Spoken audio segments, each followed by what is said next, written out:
Shalom to the elect of Israel, you so-called Negroes, Latinos, Native Americans, West Indian, and Haitians. Got to give all praises to Yahweh, Bahashim, Yahweh Shai, Bahashim, Rekah, Kodash. Double honors to the apostles and elders of Great Millstone who rule well, who teach well, and a sincere salutation to all the arguing, pushing this truth throughout the four ends of the earth, waking up the hopeful elect. Shalom to the Akwaf who are listening and learning. I'm Isaiah, coming into another lesson in truth, facts, faith, and education. Now, I'm going into the title of my lesson. My lesson is North America is broke and filing bankruptcy, man. Okay, North America is broke and filing bankruptcy. Now, they're gonna play. I'm gonna play the beginning of this video because they're showing how these Edomites are playing with fetus babies, man, with fetuses, man. So, Lord's witness be edifying. I'm gonna play this little part, and I'm gonna get into my lesson. News, I'm Doc Burkhart. Welcome to Godcast for Friday, June 7th, 2019. I'm Kerry Kinsey, and here are today's uncensored news headlines. A nearly year-old video depicting abortion mill workers playing with the remains of murdered unborn children is going viral once again. In the clip we're about to show you, two men in white lab coats appear to be playing with the bodies of aborted children like they're toys or dolls. Please be warned, the video we're about to show you is shocking. But now the sick game being played by these so-called healthcare workers shows their absolute disregard for the most vulnerable of human lives. Now, this video first emerged on a Venezuelan Facebook page last July and collected nearly 10 million views. It's not clear when or where it was recorded, nor are the identities of the men in the video. LifeSite News re-released the video this week. This is sick, man. It's making its rounds on social media sites in a big, big way. Kerry? That's sick, man. That is sick. So now I'm going to kick it off with the lesson.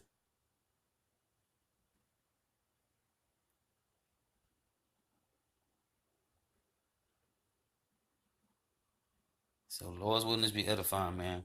Because this is about Esau, Edom, and their kingdom is crumbling, man. Okay? Their kingdom is done, man.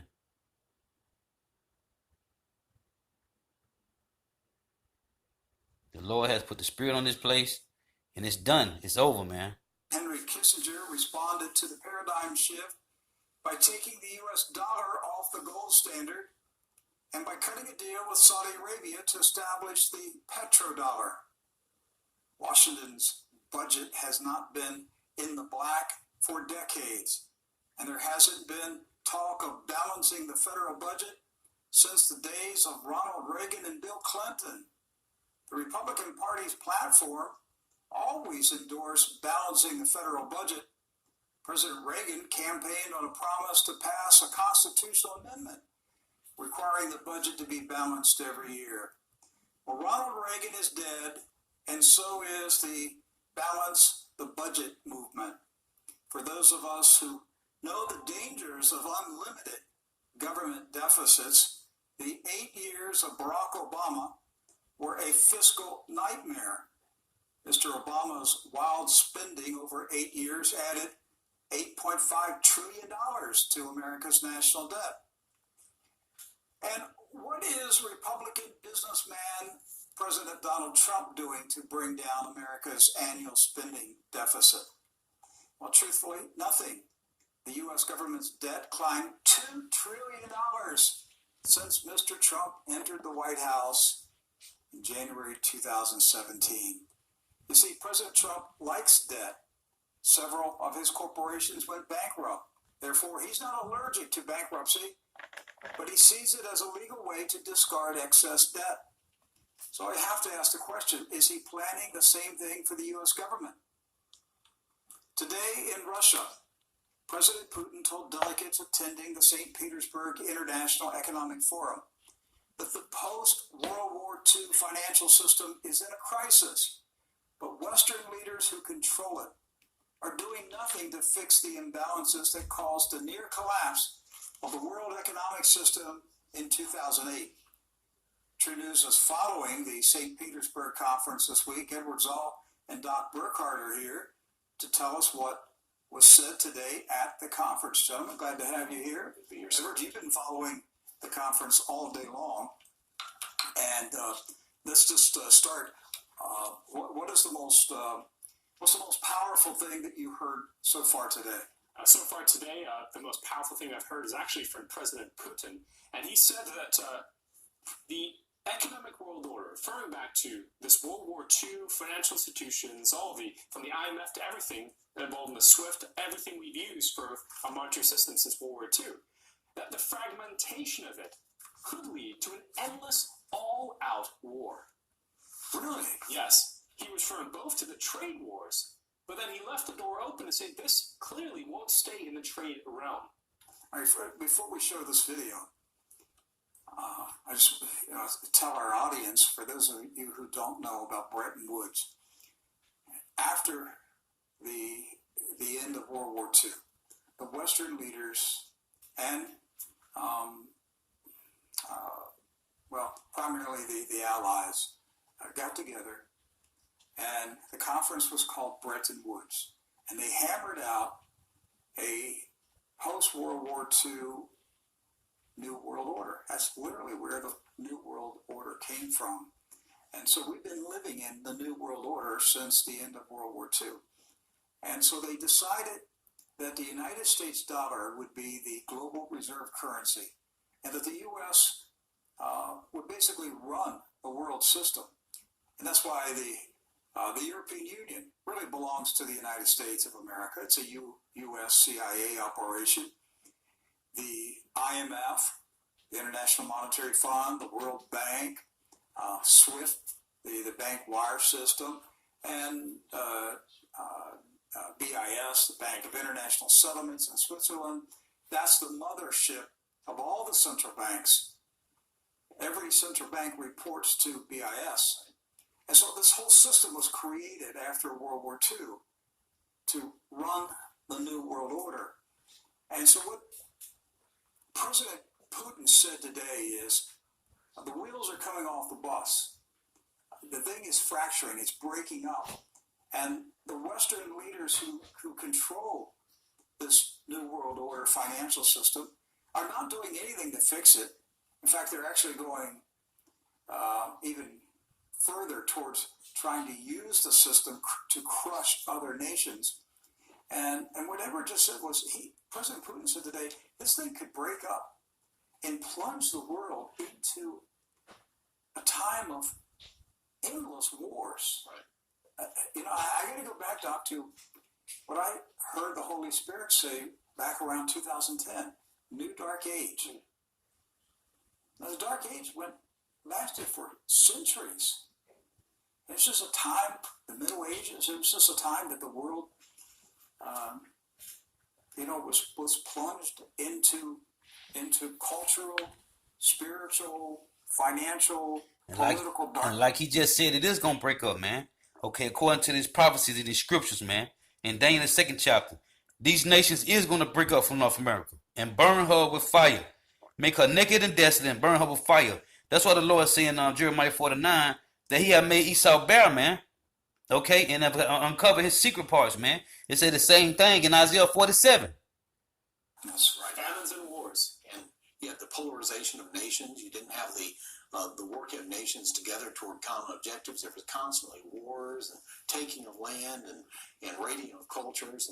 And the other big thing is there was a breakdown in communication as well between different cultures and nations. right. Thus, the Dark Ages. It wasn't because the lights were out, but because there was lack of knowledge and information being shared. That's right. And even today, historians, there are big gaps in history about what happened during the Dark Ages. That's why they say it's dark, because there was a little written about it. There were few records about it. Well, let's show this video clip from the St. Petersburg International Economic Forum today. This is President Putin talking about the real possibility of the world financial system falling apart and plunging the world into endless wars. Number 13, Control. We see two extremities, two scenarios of how the world is going to be developing. The first is the transformation of universalist globalization model, when it will turn into parody, a caricature of itself, when international law is going to be supplanted by laws, administrative and court decisions of one country or a group of influential countries. Unfortunately, that is the approach the US is pursuing right now, trying to extend its jurisdiction in the world. Incidentally, I spoke about that 20 years ago. This certainly goes contrary to the logic of normal interstate cooperation and the emerging realities of a complex multipolar world. But the most important thing is that it is not aligned with the future. And the second scenario is the fragmentation of global economic space, the politics of economic egotism, and using force to push one's interests forward. It is going to be sort of an all-out war when everyone is against everyone. What are the solutions to that? Not utopic, not ephemeral solutions, but realistic ones. It is evident that to arrive at a sustainable and just development model, what we'll need is not just clear-cut agreements. They have to be observed by everyone. But I'm confident that a talk about such world order is only going to be wishful thinking if we do not get back to the center of this discussion such notions as sovereignty and the right of every country to their own development path, as well as universal responsibility, not just for our sustainable development, but for the sustainable development of everyone. Well, he said, the current model of economic relations is unfortunately in crisis mode, and this crisis is of comprehensive nature.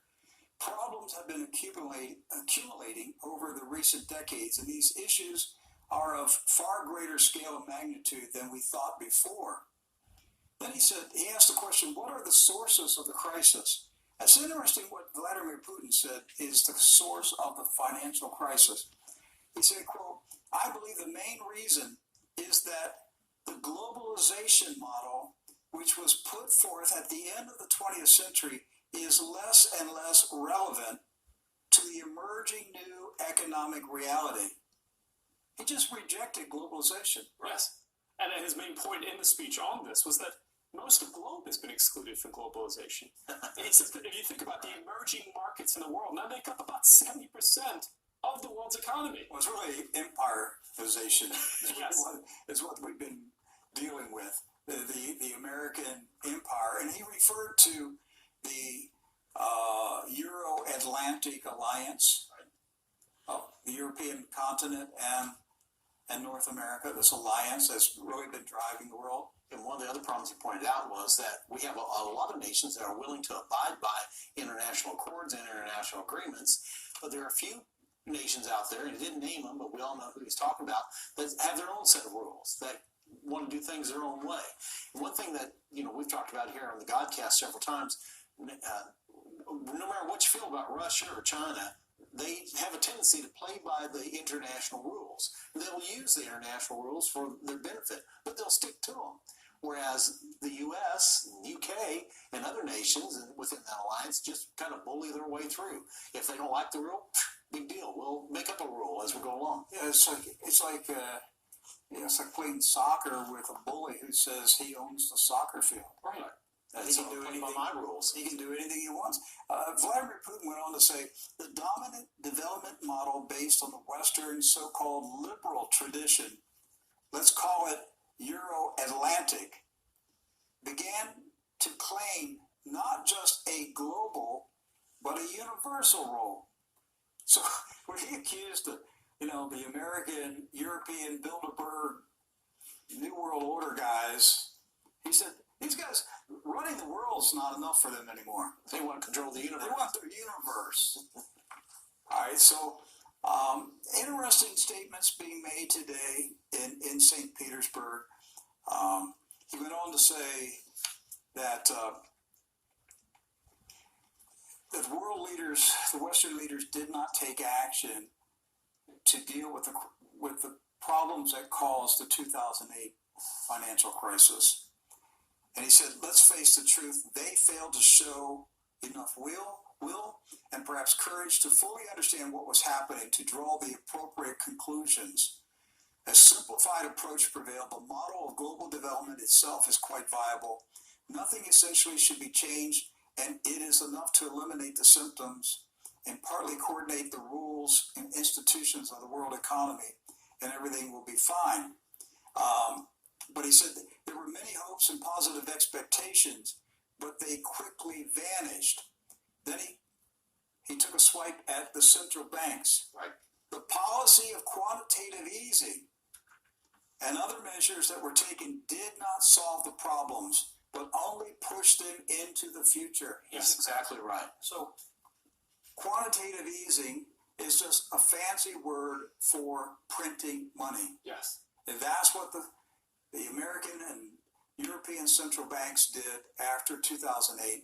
They just printed trillions of dollars, trillions of euros, trillions of anything that they could print, Right. and flooded the world with funny money. Right. It'd be the same if we were all three playing Monopoly, and I had a color copier over here, and anytime I was short of cash, I just put some money on there and started copying it off, and then You would always buy boardwalk. But yeah, and I would own anything I wanted to own because I could print as much money as I wanted to. Well, it's called for it's international fraud. When you think of the countries that had to sell their goods during this dilution of value, and they're not allowed to claim that the United States dollar, for example, reduced in value to them when they printed more of them. They still had to give their goods at the prices which were given to them by the United States and the central banks. Here we have a video of President Putin. This is number 12. This is President Putin talking about quantitative easing of the central banks of the West, the printing of money. By the way, just for the record, while the American Central Bank, Federal Reserve, and the European Central Bank, and the Japanese Central Bank, and all these other central banks, while they were printing trillions of notes, Japanese yen, euros, dollars, let me tell you what Russia and China were doing. They were buying bars of gold. Yes. They stockpiled gold while America printed funny money. So China and Russia they've watched what the West was doing, and they knew this is insanity, and what we have to do is stockpile hard physical assets, gold, and get ready for the crisis that's going to come when their system, America's system, collapses because of debt. Here is Vladimir Putin talking about printing funny money, quantitative easing. We saw the world crisis of 2008 and 2009. It brought to the foreground the imbalances and disproportions, aggravating them, and it also demonstrated that the mechanism for global growth started to fail. Of course, the world community did its home assignment, correcting the mistakes, but maybe we didn't have the will or the courage to look the truth squarely in the face and to make the necessary conclusions. The simplistic approach set in. Allegedly, the model of global development was viable and nothing had to be changed. It was sufficient, as some thought back then, to remove the symptoms and to adjust the rules and world economic and financial institutions. There were a lot of hopes and positive expectations floating around, but they vanished quite fast. The quantitative easing, as well as other measures, didn't address the issue. In essence, only pushed it into the future. Okay, so you might be thinking, well, why do I care what Vladimir Putin thinks about the U.S. Central Bank printing more dollars? How's that affect you? Well, in this next video clip, he's going to tell us. Doc, what's he going to say? Well, he is basically saying that the role of the U.S. dollar as a reserve currency, we should maybe just reconsider the whole thing, because what has it brought us so far but more global debt? It's become the political weapon of Washington. It's with the vice they use on other nations. And the Russian President Vladimir Putin told participants at the Economic Forum that deep changes require deep adaptation of international financial organizations. Let's watch President Putin here as he explains what the problem is with the dollar as the current reserve currency.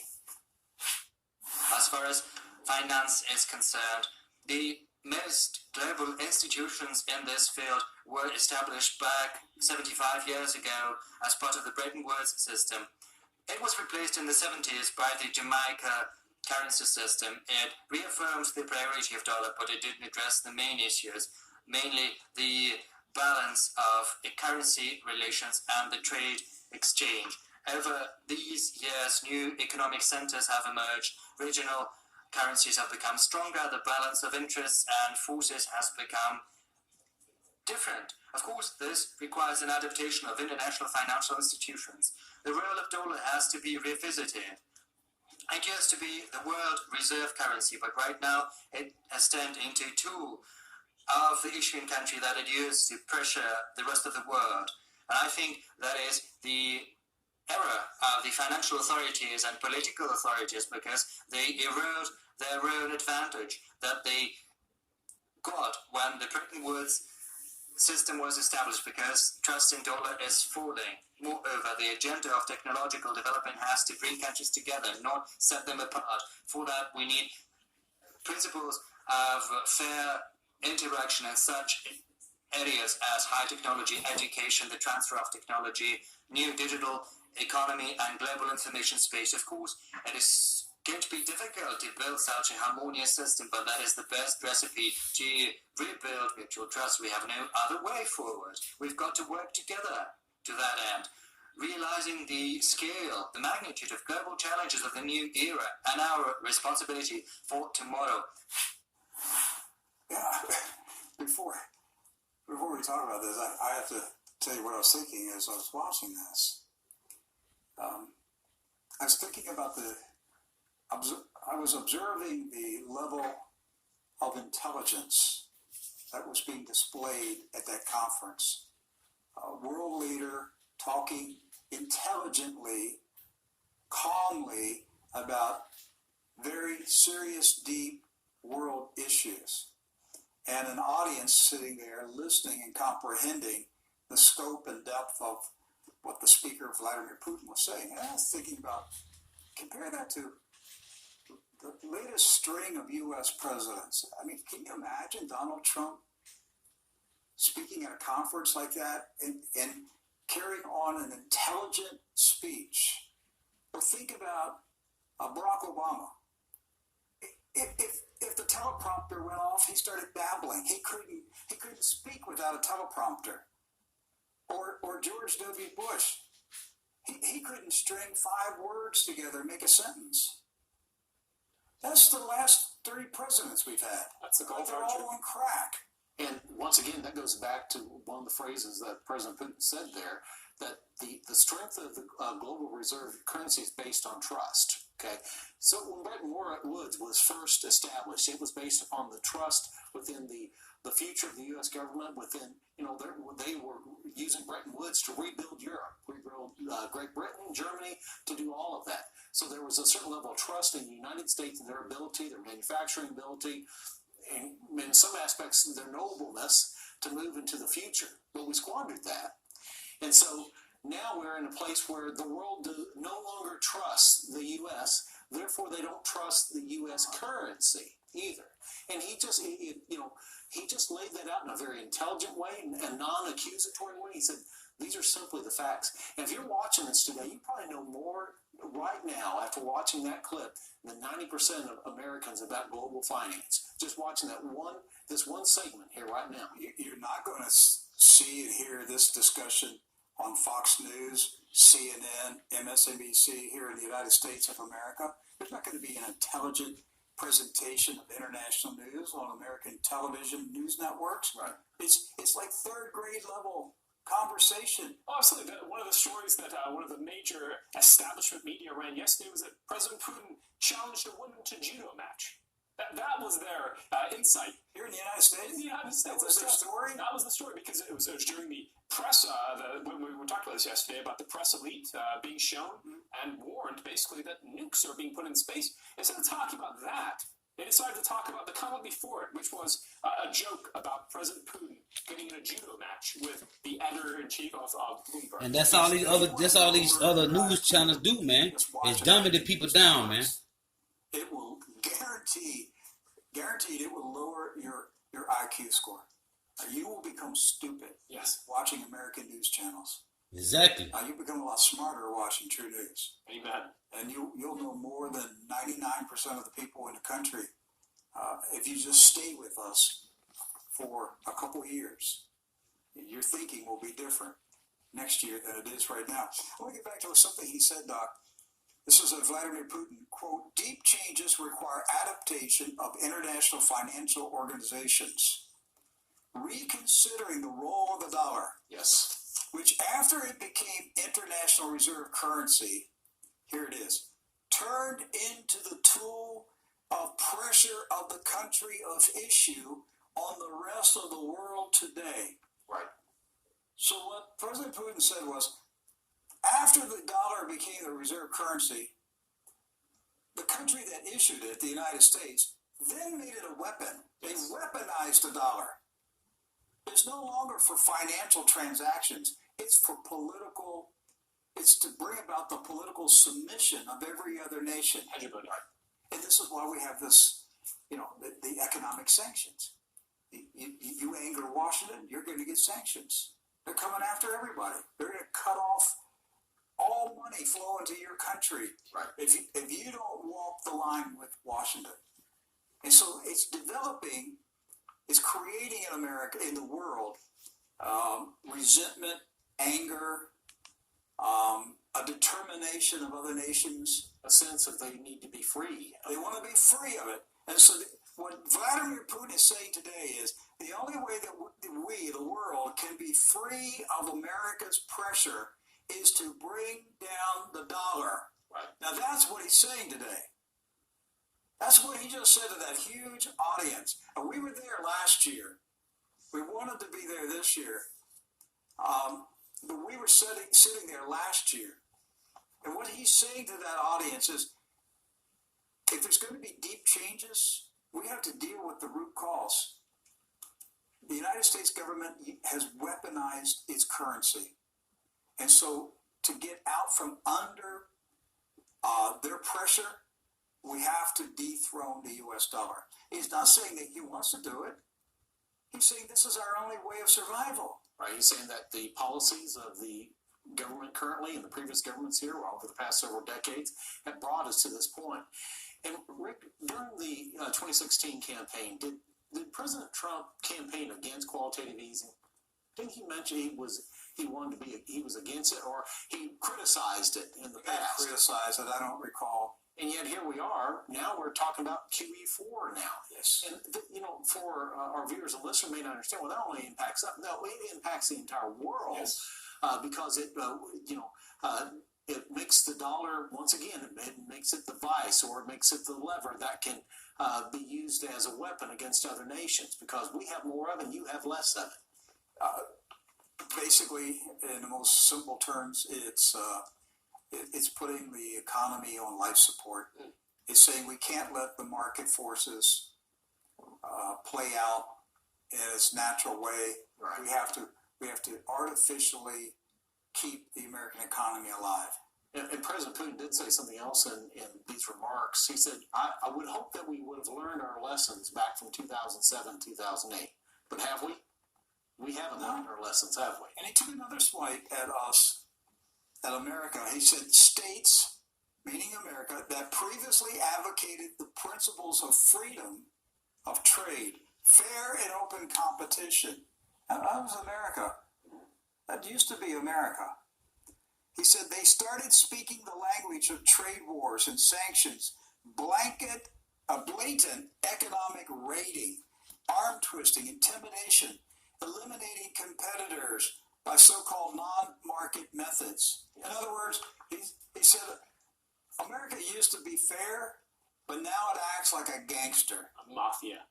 They always been a gangster, And that's man. the way we're behaving. And we're saying this every They day. the biggest bully on the. They the bully on the schoolyard, man. Externally, globally, we're doing it internally on values or voices that we don't North like. America has always been the bully since the Roman Empire, man. Facebook, I mean, it's the shutting same, down anybody they don't like. it's the same policy, whether you're looking outward or inward. It's the same policy. Yeah, Either pony YouTube- up or you're going to pay for it. YouTube demonetizes people that they don't like. That's economic sanctions. Yes.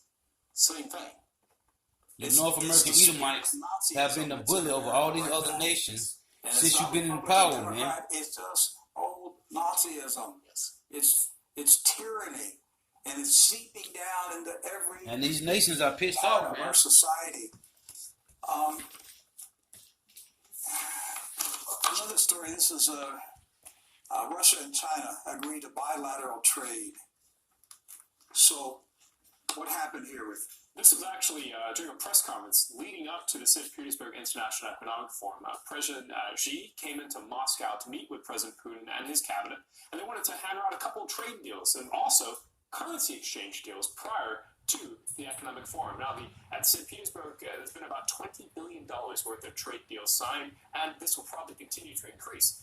But at this press conference, Rick, they honestly, for the first time, agreed and said we're moving ahead with a replacement for U.S. Treasury reserves in trade settlements. What that means is anytime you do any form of trade, especially overseas, you need to have U.S. trade notes in your central bank available for you when you make the trade of goods.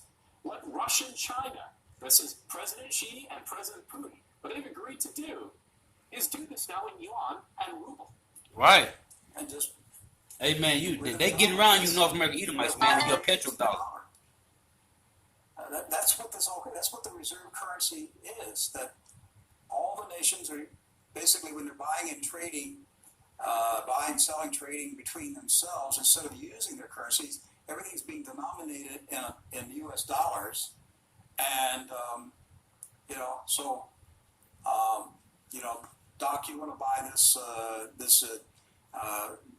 commercial jetliner, and you're the Russians, and you say, well, it's this many gazillion rubles, and the Chinese say, well, we have a half gazillion yuan currency, and now what you have to do is you have to convert it to dollars. Yes. Right? All right. It becomes the median, basically, Yes. the middleman. And then, yes, so they agree. Okay, that's what we're going to pay based on dollars. We all know what the dollar is worth. And the great part about this for the U.S. is that now you're the money changer. You determine the value of the other currencies. Right. And what happens if the two of you want to take, the U.S. Treasury out of the picture and you want to deal one-on-one? Well, guess what? The U.S. Treasury gets kicked out. Are you saying Vladimir Putin's going to chase the money changers Out of the temple? That's literally where this is going. That's where it's going. You're going to chase the money lenders. Hey, money that's what's going on. Out of the temple. They chasing them out, man. All the nations is pissed off. They angry, man. And they ain't dealing with you Edomites no more in North America, man. Urged to continue efforts to defang U.S. dollar sanctions weapons. I'm just going to read just a few lines from the South China Morning Post, Hong Kong. China and Russia should avoid using U.S. dollars in financial transactions to minimize Washington's ability to bully other countries into following its rules with threats of sanctions, according to a top advisor to Vladimir Putin. The two nations have been keen to cut their dependence on the dollar for some time and continue to talk about establishing a new system for settlements despite multiple delays. Now, look, we've been telling our audience, the truth is, we've been telling you this since 2008. Yes. That Russia and China are quietly building a replacement system for the world. Hey, they the new superpowers, In fact, man. We're 11 years past the crisis. A lot of people, a lot of our audience, you've forgotten about the 2008 crisis. Yeah, they did. You've forgotten about all the things that we talked about in 2008, 9, 10, of how a new currency, a new financial architecture would be created. Well, they didn't forget about it. They're just still putting it together. And so the day is coming, and this is really, our question at the beginning, of the show. When does the world send Repo Man to seize Washington's stuff? Yeah, Soon. because that's really kind of where we're Soon. at globally, isn't it, as a nation? I don't know if any of our The listeners... debt that all Edomites pay. been in a situation where, let's say you've missed payments on your car, or if you've missed payments on your house, you're behind. You probably can't catch up. You're still driving the car, you're still living in the house. But you're still using the car and you're still living in the house, but in the back of your mind, you know that one day the repo man is going to show up. Well, most cars now, they have a digital sensor inside of it. It's not even a question of no comfort. We're talking about back when they didn't. Oh, sure. It's even living in a sense of fear, basically. Back in the old days. In the old days. All right. So you as Doc was saying, you knew, right? You're missing another payment, another payment, another payment, another payment. So you just keep driving the car and just think, all right, I'm going to just keep driving the car until the repo man shows up. Or sometimes it's people that did not file their income tax. Right. Something happens one year. Maybe there's a sickness in the family, a crisis. They didn't file their income tax. They're nervous about it. So then the next year comes along and they're thinking, I never fixed the problem from last year. Right. I better not send in a return this year. They're going to realize that I didn't send in last year's. Right. And so now you're 2 years behind. And then the third year comes. But all the time, You're in your mind. they're thinking, the IRS repo man's coming to seize everything. And then some night, 2 o'clock in the morning, you're going to hear some lights, and you're going to hear a truck outside, and the lights flashing out on your driveway, and you're going to see your car being hauled off, and there's nothing you can do about it because he's got a gun. Yes. he can take your car. He legally owns your car. That's right. And this is where we're at as a nation. Other nations own our debt. Other nations hold the mortgage to our house. Other nations hold the loan, the note to our car. And someday, when we don't keep up with these payments, no matter how big of a bully we think we are, they'll come and take our house. They'll come and take our car, and they'll have a legal right to do it. Sorry, Doc, I have asked this question for over 11 years. I would say 14 years, maybe 15 years, because I started warning in 2004 about the real estate crash that's coming, and I would interview financial experts, and I would ask them the same question. You know what you're going to ask. With America borrowing money from foreign governments like China, Japan, other countries that were buying American government debt, and those countries know that America is going deeper into debt and unable to pay it. I cannot believe that those countries are not demanding collateral. Yes. Because no banker will loan more and more money to somebody who they know is going deeper into debt without collateralizing the loan. Unless you're a Wall Street bank. That works in upside down world. Right. So the question I would always ask is, what has Washington put up as collateral? That's a good question, isn't it? If you have a mortgage, nobody could ever give me an answer. right? If you have a mortgage on your house, what's the collateral? Your house. A house. If you have a note on your car, what's the collateral? The car. The car. They will only loan the money to you of the value of the object that you're buying. Right. Actually, less than the value, because they have to take into consideration that there could be a depreciation. So lots of times it's only 75, 80% of the house or the car. So my question is, if the United States defaults on its debt and goes bankrupt, cannot pay its trillions of debt. Now look, officially people say Washington's debt load is 22 trillion. You know, it's closer to about 250 to 300 trillion dollars. Exactly, 300 trillion, man. Obligations. Ain't no 22 trillion. It's 222 trillion. Social Security. 250 to 300 trillion, man. You know, employees' pensions. You heard Esau Mouth himself. It's up to a couple $100 trillion. So if America goes belly up and can't pay its debts, if Russia and China pull the rug out from under the dollar collapses, and America can't borrow any more money, can't repay what it's owed. America is circling the drain, man. Are we going to discover that you and I were the collateral? Your social security number. Yes. The people. You physically are the collateral for the debt. I mean, a whole new level of Because there aren't enough national parks to sell to cover the debt. That's right. So what is the collateral? What is the collateral? Your earnings the rest of your life. Right. You will work as a slave. to pay off your country's debt. People don't think this way, but I guarantee you, people loaning Washington trillions of dollars, they think that way. They're going to get their money back. All right? I mean, China and Russia don't want to have a war. They want to get their money back. Right. But I realized the only way it's Washington that wants to have a war because they don't have the money to pay it. They don't got the money, man. Those old movies and those old Hey, man, North America, at the title of my lesson, North America is broke and filing bankruptcy, man. Okay? They don't got the money to pay nothing back, man. That's why they go to war, man. Okay? And they take, man.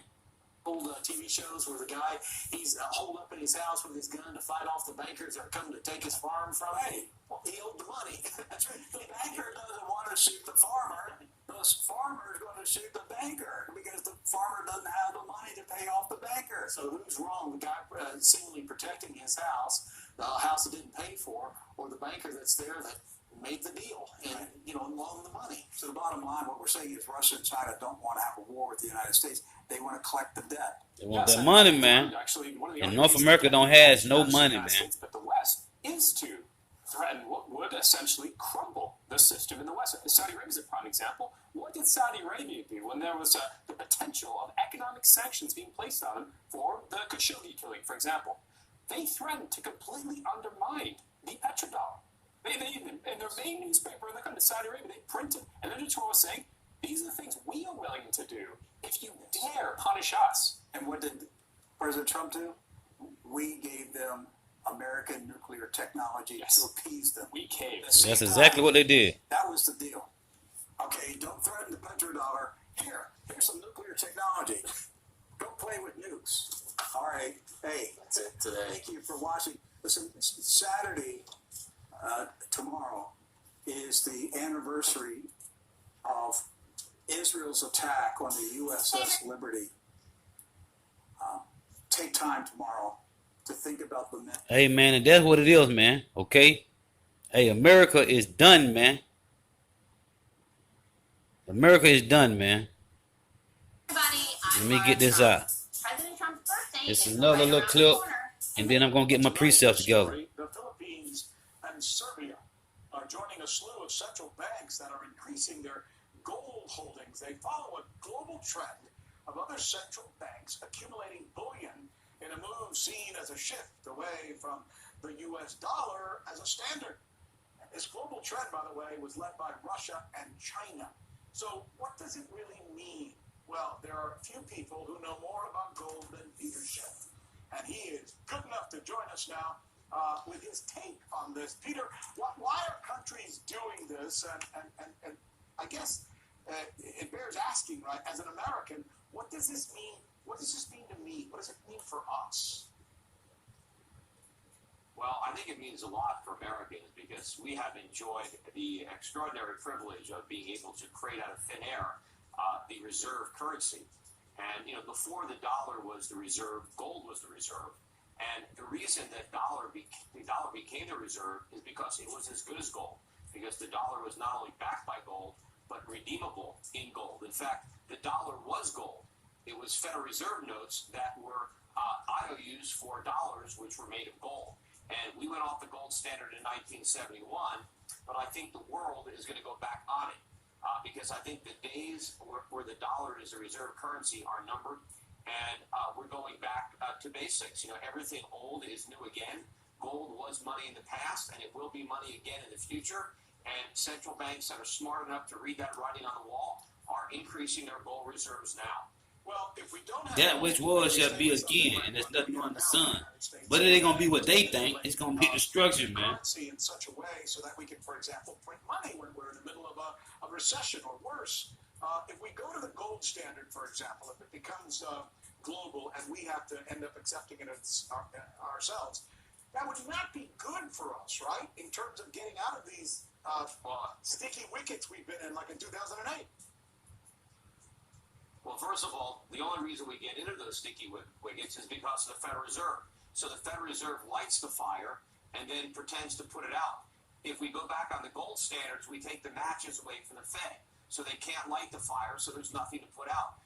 gold and economic freedom go hand in hand. And if you don't believe me, just ask Alan Greenspan, because he authored an article, Gold and Economic Freedom, which I would recommend that people read. But, gold is the enemy of the welfare state and big government. That's why governments don't like gold. They want paper. But the problem is eventually the paper has no value.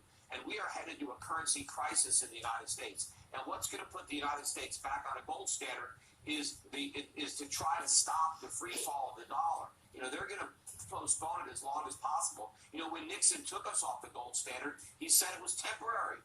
He was right, it was temporary, but it just lasted a lot longer than people thought. Because of what the Dow's done this month, because of what we saw yesterday with the yield on bonds and several other indicators, people are saying that it's not looking like anything other than likely at this point that we will be hit with a recession, probably at some point in 2020. In fact, that's what Guggenheim is reporting this morning. Do you agree with that assessment? Well, not just a recession, the recession. It is going to be worse than the last one, which was the... He said not just a recession, the recession. Meaning end all be all, man. Okay? The destruction, man. The fall of North America. Okay? The monetary system, man. It's finished. Just like Rome, man. The worst one since the Great Depression. We call it the Great Recession. The next one is going to be greater. And what's going to make it... Because this is going to be the Great Destruction, man. Here in America is the resurgence of inflation. This is going to be an inflationary recession. We called it stagflation when it happened in the 1970s, except this is going to be a lot worse. A much weaker economy than what we had then, and much more inflation, except there is no Jimmy Carter and Paul Volcker waiting at the end of the decade to save us. Instead of going hard right, we're going hard left. We're going to go to modern monetary theory and a democratic socialist, which means they're going to run the presses full steam. And that's what I think is going to crash the dollar, and ultimately, which would bring us back to gold.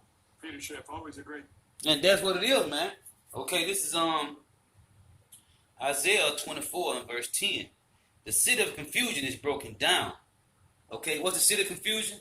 Confusion is Babylon, man. The word Babel means confusion, man. Okay? North America is Babylon the Great, man. The city, this is Isaiah 24 and 10. The city of confusion is broken down. Every house is shut up, that no man may come in. There is a crying for wine in the street. There is a crying for wine in the streets, meaning the truth, but they ain't going to be able to find it. All joy is darkened. The mirth of the land is gone. You still got people out here running around thinking it's a game. Hey, man, the mirth of this land is gone, meaning America being great again. It's gone, man. It's done. It's over with, okay? Ain't no making America great no more, man. The mirth of the land is gone. In the city is left desolation, and the gates is smitten with destruction, man. Because all finna hit this place is destruction, man. Okay? Destruction. This is Isaiah 26 and 10. Let favor be showed to the wicked, which is the Edomites, you so-called white people. Yet he will not learn righteousness. In the land of uprightness, will he deal unjustly, and will not behold the majesty of the Lord Yahweh Bashim Yahushua, because they are the wicked. They can't deal upright, man. Tell you in Habakkuk. Okay? He is not upright, man. This is Zephaniah chapter 1 and verse 10. And it shall come to pass in that day, saith the Lord Yahweh, that there shall be a noise of a cry from the fish gate and howling from the second. Great destruction, man. And a great crashing from the hills. What's the crashing, man? Destruction, man. Okay? The intercontinental ballistic missiles, man. Okay? Famine, race riot, concentration camps, class wars, race riots. Okay? Pestilences, man. Martial law. Verse 11. How ye inhabitants of Maktesh, for all the merchant people are cut down, all they that bear silver are cut off. So your silver and gold, man, is done, man. It will not save you, man. Okay, it don't matter what you Edomites do, man. This is Ezekiel 7 and 19. They shall cast their silver in the streets, and their gold shall be removed. Their silver and their gold shall not be able to deliver them in the day of the wrath of the Lord Yahweh. They shall not satisfy their souls, neither fill their bowels, because it is the stumbling block of their iniquity. Amen. So your gold and silver ain't going to save you, Edomites, man. Ain't going to save you 2/3 Jakes, man. okay, who living good. Got your benefits, okay? This is James chapter 5, verse 1. Go to now, ye rich men, weep and howl for your miseries that shall come upon you, man. Okay, that's all you elite Edomites and you 2/3 Israelites, man. And you heathen nations. Your riches are corrupted and your garments are moth-eaten. Your gold and silver is canker, and the rust of them shall be a witness against you, and shall eat your flesh as it were fire. Ye have heaped treasures together for the last days.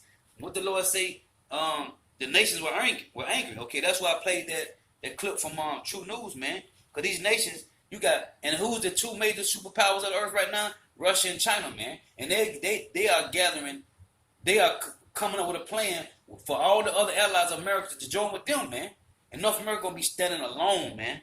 This is Jeremiah 51 and verse 7. Babylon had been a golden cup in the Lord's hand that made all the earth drunken.